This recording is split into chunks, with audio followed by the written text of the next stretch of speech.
Hey, horse people. Maybe I'll put this on the gun channel because I had a few people. Well, I'll keep it on the horsey channel. The other people want to find out, they can come here. Finished feeding up the horses here, and a lot of people ask me how the that new not DG, the road base, concrete base, ground limestone, whatever you want to call it. Asked me how that held out in that rain, because we got like 6 inches of rain pretty damn quick, and the place was pretty flooded. And normally that area right in front of where the horses stand would be total stinking mud, because the horses were walking in and out of the rain, trying to get out of the rain and standing in there a lot. And so it held up pretty good. I wanted to show a couple of issues that if you're going to put it out, you got to go thick, because that right there is pretty thick. And I'm going to say that over there. What are you doing, Mr. T? He's like, dude, you're coming over here with that damn camera. All right, old man, let's... Oh, you messed up and spilt all your food because Dad came over. Sorry. Come on. See, when you go around horses, you change things. So I came out here with a camera before he was finished eating, and he was like, uh-oh, he's going to do a training video. He's going to catch me. So he started to leave. There's a little rabbit in the morning. Hey, boy. So let me get him in his little routine. He knows after he eats, he gets to come in here. Notice how he goes on the farther side of the gate. Pressure. This horse will teach you pressure and release better than any horse ever, but he's very, very attuned to any pressure at all, any changes in his environment. Anything changes out of the ordinary. I gave one of the figs to Buddy this morning. That one's still a little firm. That one probably could be eaten. I'll throw that out there and see if old Mr. T will eat it. Sometimes he sees it, sometimes he don't. All right, so it's right on the black mat. If he sees it, he sees it. So what happened to the rabbit? Man, that damn thing disappears all the time. He's fast. I turn my back, he's gone. So let's get back to this crushed granite, not crushed granite, shit. Crushed limestone. So it held up pretty stinking good. The problem is you can tell what happens if you don't pack it down and you just lay it down, and you lay it down thin. So all right here, remember I drove the truck over it, I wet it, and I drove the truck and golf cart over it. So it got a really good pack. So the horses barely even tore it up. But you notice at the edges where I didn't have them thick enough, the horses, it just kind of sunk into the mud. So normally this whole area would probably look like that one hole is just trashed.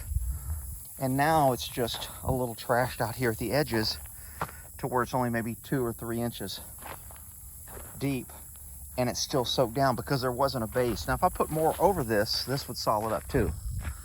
Buddy got finished earlier, so we already went out there eating. Notice all that Johnson grass I tried to cut down. Looks like there's a patch right there and a patch right there. I'll grab the riding lawnmower and come out and knock that down.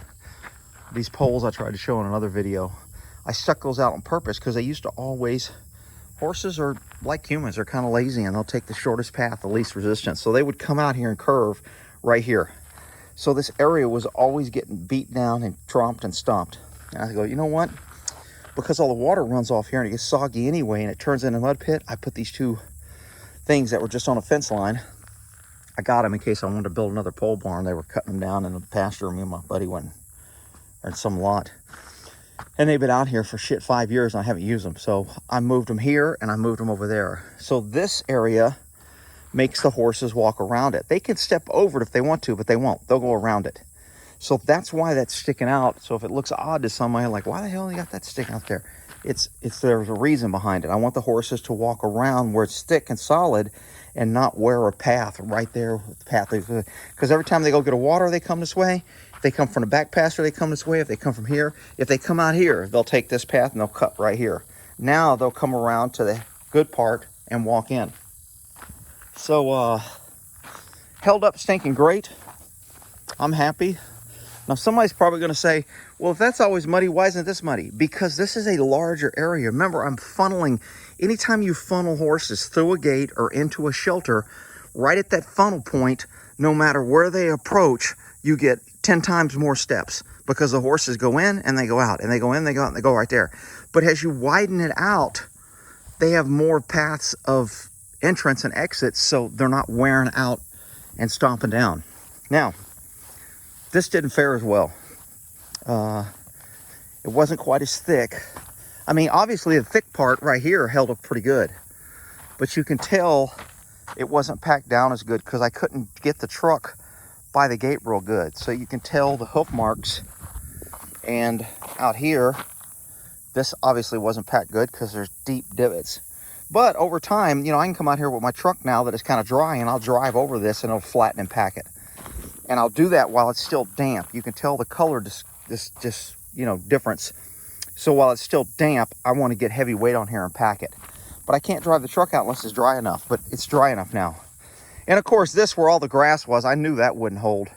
That was just kind of spread out. Hopefully it would mix into the mud, maybe make the mud a little harder. And of course, when the horses poop on it, that degrades it because that works in and it makes it soft. So that's why you don't want your horses pooping on this. So I just put this in a stall to where I locked them up, and they stood and they pooped and pissed. It wouldn't hold up. But right here, it held up pretty good. There's a big hole right there.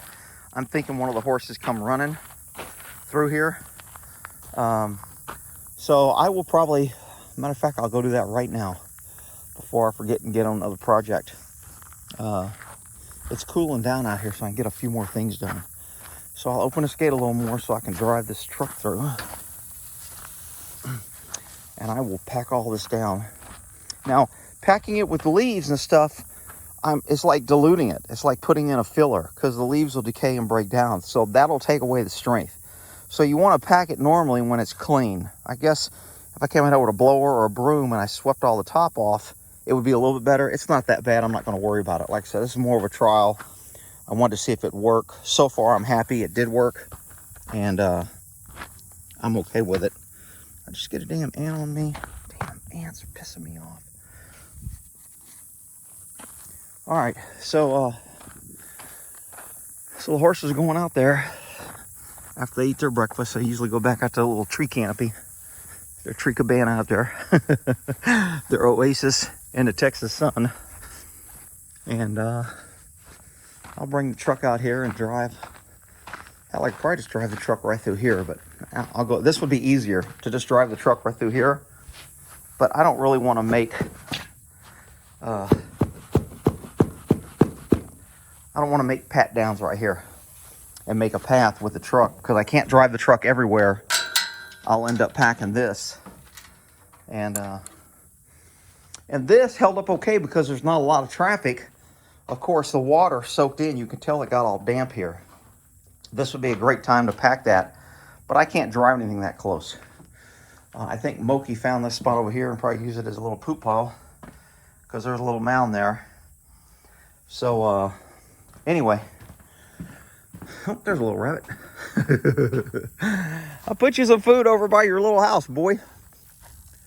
So that's how the limestone worked out. So far, pretty happy. Now, the real test will be, you know, the winter when it's soggy and icy, and if it freezes after a rain and it swells and then it dries. So we'll see how it works out in the long run. But so far, hey, it's a hell of a lot better. And they weren't tracking mud in. You can tell I fed all the ant piles this morning. Walked around and put some, I ain't had my coffee. I do more before. Usually when I feed the horses, I try to find little projects out here that I can get done while they're eating. That way I don't go inside and forget that they're running around out here open. And I really like these. I did another video in case you missed it. I had to move the water over here. Mr. T found it in the other spot. He kept drinking it after he ate. Those little tires, man, they make the horse trailer sit like a little higher, and it's easier to get it level with this. So I kind of like those. I put them on both sides. I did another video on them, on how I got them in there. I had to jack it up and slide it under there. And that big metal thing, in case somebody missed it and never covered it, that used to be on top of the chimney up top there. It was just a cover because they didn't have a chimney, so they put that over it. And so what I did is I just I tapped over here because this is where the sun comes. You can tell my shadow's right here. And it'll eat these tires up. So I just lean that against it, strap it down. It gives the rabbit a place to hide. And of course, now I have those black mats underneath there. So I don't know if that's going to create more heat or less heat for the rabbit, or if it's better or worse. But the rubber mats is definitely going to distribute that weight more on this pavement, because this is just pounded limestone with a little coat of basically it's latex tar that they spread. Then they put this ground up, what is that, granite on top of it. So anyway, trailer looks, I mean, I'm pretty happy with that. And I took it out for its ride after I did the lube job, or the grease job, or the bearing job, whatever you want to call it. And I got it up to about 80, 85. Rode it for a while. Then I pulled over and I checked the bolts, the lug nuts, the end cap, and reached through the holes of the tires and checked the hub to see if there was any heat. Because if you got bearing issues, you'll have heat, and obviously they'll start smoking. So I just touched that little end cap to see if it's warm. Now that's a big end cap and it comes off, so that's not a real good test. But I touched the lug nuts to see if they were warm, and then I stuck my finger through those holes and I touched that hub underneath, and none of them had any heat after, going 85. So I figured if there was going to be a heat issue, it would have done it. So I got good, centrifugal force on that grease in there, and I'm sure they're all greased up and working good. I don't think I got any other projects going on in here. Hell, rabbits out there. I already gave him a little carrot and gave him his food, but anyway, I got to get my flag up. It's been kind of windy lately, and I haven't had my flag up, so let me go stick my flag up, and we'll call that a day. All right, y'all have a good one. Boys are working their way back. See, it's not as hot. It's about 9:30 here, and it's probably only 80, 82. So, and I think it's supposed to get 90, 95 or something today. It's kind of a cool off, man. Last couple of weeks when it was 113 heat index, it was brutal. But anyway, that is it. Let's see. Well, in that there, y'all have a good one.